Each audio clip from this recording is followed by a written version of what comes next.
Hi అండి. Welcome back to real life stories. కథ నచ్చిందా అయితే సబ్స్క్రైబ్ చేసుకోండి. ఎప్పుడైతే కథలోకి వెళ్ళిపోదాం రండి. ప్రవళికకి అస్సలు నవ్వు ఆగటం లేదు. ఎప్పుడూ లేనిది తన తమ్ముళ్ళ అల్లరితనం, తార అమాయకత్వం నిజంగానే అందరికీ నవ్వు తెప్పించాయి. హ్యాండ్ వాష్ చేసుకొని వెనక్కి తిరిగిన ప్రవళిక లోపలికొచ్చిన పవన్ చూసి షాక్ అయింది. భోజనం చేశావా ప్రవళిక? చేశానండి, కూర్చోండి అని పవన్కి సోఫా చూపించింది. పవన్ చూసిన తార సడన్గా ఎందుకొచ్చారు, ఈ విషయం వెంటనే బావకి చెప్పాలి అనుకుంది. తార, చెప్పండి అత్తయ్య, అన్నయ్యకి జ్యూస్ తీసుకొనిరా అని ఆర్డర్ వేసింది భారతి. సరే అత్తయ్య అని తార పవన్కి జ్యూస్ ఇచ్చింది. జ్యూస్ గ్లాస్ తీసుకుంటున్నప్పుడు పవన్ కావాలని తార చేతిని పట్టుకోవటం జరిగింది. అవన్నీ ఓ కంట కనపడుతూనే ఉంది ప్రవళిక. పవన్ చూపులు తార శరీరాన్ని గుచ్చి గుచ్చి చూడటం, కాళ్ళతోనే తన కోరిక ఏంటో తెలిసేలా చేస్తున్నాడు పవన్. తార, ఏంటి వదిన, గగన్ భోజనం చేయలేదు కదా, వాడు నువ్వు భోజనం చేయండి. లేదు వదిన, ఆయన అంటికి పేర్లు పెట్టారు వంటకి, వచ్చి బ్రతిమలాడే వరకు నేను అస్సలు భోజనం చేయను అంది. తార, నా మాట కూడా వినవా బంగారు తల్లి అని ప్రవళిక అనగానే తార తెగ మురిసిపోయింది. నీ మాట నేనెందుకు వినను వదినా, నువ్వేం చెప్పినా చేస్తాను. బావని ఆకలితో ఉంచడం నాకు ఇష్టం లేదు, కానీ కాసేపు అలుగుదామనుకున్నాను అంతే అని ప్లేట్లో గగన్కి భోజనం పెట్టి గగన్ రూమ్కి వెళ్ళింది. పవన్ కోపంగా ప్రవళికను చూశాడు, కానీ ఎక్కడైతే అనుమానం వస్తుందని లైట్ తీసుకున్నాడు. ప్రవళిక, చెప్పమ్మా అంది.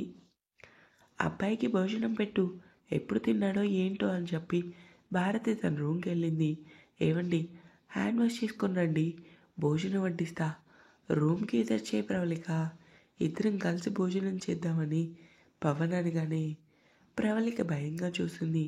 ప్లీజ్ అండి, ఇక్కడే తిందామంది. కుదరదు, రూమ్కి తెచ్చాయని చెప్పి పవన్ రూమ్కి వెళ్ళగానే ప్రవళిక ఉబ్బికి వస్తున్న కన్నీటిని ఆపుకొని భోజనం ప్లేట్ పట్టుకొని రూమ్కి వెళ్ళింది. కానీ డోర్ చాటున నిలబడి ఇదంతా వీడియో తీసిన తార వెంటనే తలుపేసి గగన్ కోసం చూసింది. సీరియస్గా బయట లాన్లో ఫోన్ మాట్లాడుతున్నాడు గగన్. బావా, బావా అంటూ కంగారుగా వచ్చింది. తార, ఇంపార్టెంట్ కాల్, నువ్వు లోపలికి వెళ్ళు సీరియస్గా అన్నాడు.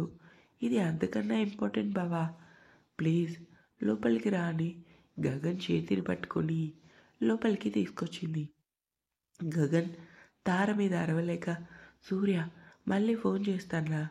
అరే అన్నయ్య, ఆ దిగర్ది అంతేకాని ముందు నువ్వు భోజనం చేసి ఇంటికి రా, మాట్లాడుతుంది అని సూర్య ఫోన్ కట్ చేయగానే గగన్ లోపలే రగిలిపోయాడు. బావా, నీతో ఒక విషయం చెప్పాలి, ఇలా కూర్చో అని గగన్ని సోఫాలో కూర్చోబెట్టి తను కూర్చుంది. ఏంటంత ఇంపార్టెంట్ కోపంగా అన్నాడు. బావా, ఎందుకంత కోపం? పవన్ అన్నయ్య ఇంటికి వచ్చాడు. ఏంటి? అవును, తను రాగానే వదిన ముఖమంతా మారిపోయింది. అంతేకాదు, తను తీసిన వీడియో కూడా చూపించి, బావా నాకు అస్సలు అర్థం కావటం లేదు, అన్నయ్య భోజనం తీసుకొని గదిలోకి రమ్మంటే వదిన ఎందుకు ఏడిచింది? ఆ మాటల్లో వచ్చిన అర్థమేంటో పసిగట్టిన గగన్, తారా, ఏంటి బావా, చిన్న హెల్ప్ చేస్తావా? చెప్పు బావా, నీకోసం ఏమైనా చేస్తానంది. గగన్ చెప్పిన విషయం వినగానే, బావా ఎవరైనా చూస్తే బాగోదు బావా, ఎవరు చూడరు, నేను చెప్పింది చేయవే అని తార చేతులు పట్టుకొని రిక్వెస్ట్ చేయగానే తార బుద్ధిగా తలుపి, సరే బావా, నువ్వు చెప్పినట్టు చేస్తా, కానీ నువ్వు ఎవరు రాకుండా చూస్తావు కదా, చూస్తాను పదా అని ఇద్దరు ఎవరు చూడకుండా ఇంటి వెనక వైపుకి వచ్చి ప్రవళిక రూమ్కి వచ్చారు. బావా, నాకు భయంగా ఉంది అంది తార. భయం ఎందుకే, నేనున్నాను కదా, ఎవరు రాకుండా చూస్తాను కదమ్మా అని గగన్ అనగానే తార ఇంకేం మాట్లాడలేదు. విండో దగ్గర నిలబడి పవన్ మాటలు విని షాక్ అయింది. చెప్పాను కదా, వంటి మీద ఏ నగలు, కనీసం చీర కూడా ఉండకూడదని. తీసేయి మొత్తం, అన్నీ తీసేయి, అవన్నీ ఉంటే నాకు అస్సలు నచ్చదు అని పవన్ అనగానే, ఇక్కడ ఇలాంటివి ఏం వద్దండి, నా మాట వినండి. ఇప్పటికే మీరు చేసిన గాయాలకి వంటలో అసలు శక్తి అనేది లేదు. నా పనులు కూడా నేను చేసుకోలేకపోతున్నా. ఒక వారం రోజులు ఇది వద్దండి, నాకు అస్సలు ఓపిక లేదు అని ప్రబలంగా చెప్తున్నా పవన్ అసలు వినటం లేదు. ఏంటే వాగుతున్నావు? పుట్టింటికి రాగానే నీకు బాగా బలుపు ఎక్కువైందా అని ప్రవళిక జుట్టు పట్టుకొని లాగిపెట్టి ఒకడిచ్చాడు. తార భయంగా ఏడుస్తూ విండో డోర్ కొద్దిగా ఓపెన్ చేసి షాక్ అయింది. ప్రవళిక వంటి మీద నూలు పోగు కూడా లేదు. పైగా ఆమె వంటి నిండా మచ్చలు. తారకి ఏడు బాగలేదు.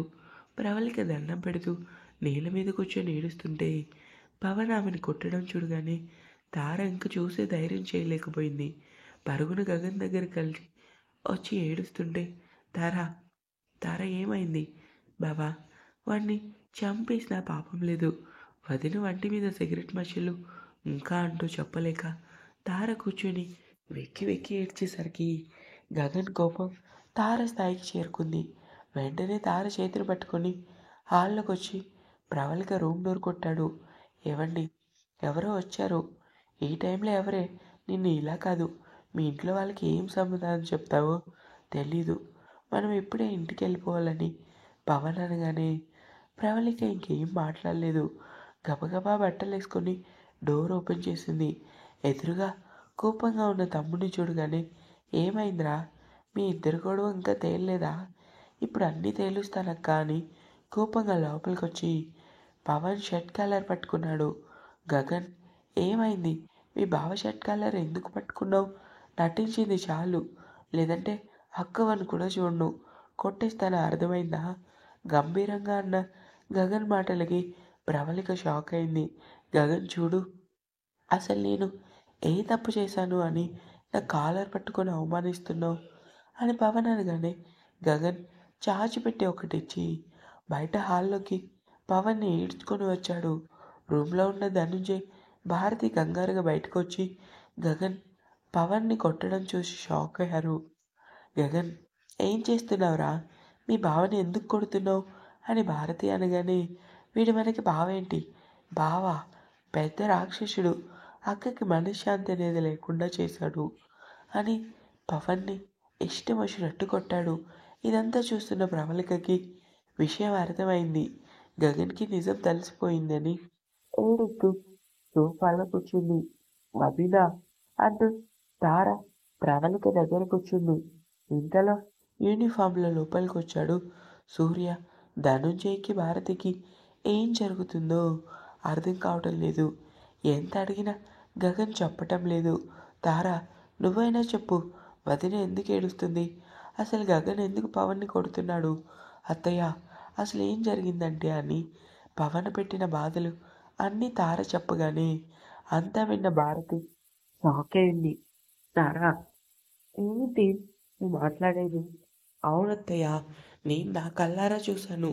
వదిన అక్కడ సంతోషంగా లేదు. పైగా వదిన ఆరోగ్యం కూడా బాగాలేదు అని తార అనగానే భారతి నమ్మలేక చూసింది. వెంటనే భారతి గగన్ చేతిని పట్టుకుంది. రేయ్, నీకు అసలు బుద్ధుందా? అదంటే చిన్నపిల్ల, ఏదో తెలియక చెప్పిందనుకో, ముందు వెనక చూడకుండా అసలు నిజానిజాలేంటో తెలుసుకోకుండా బావని ఎందుకురా కొడతావు అని భారతి అనగానే గగన్ కోపం తార స్థాయికి చేరుకుంది. నిజం తెలియాలంటే అక్కని అడుగమ్మా అని గగన్ అనగానే భారతి ప్రవళిక వైపు చూసింది. ప్రవళిక ఏడుస్తూ తమ్ముడు చెప్పేది నిజం అన్నట్టు తలూపేసరికి భారతి షాక్గా చూసింది. ఇంకా ఉంది. నచ్చితే సబ్స్క్రైబ్ చేసుకోండి.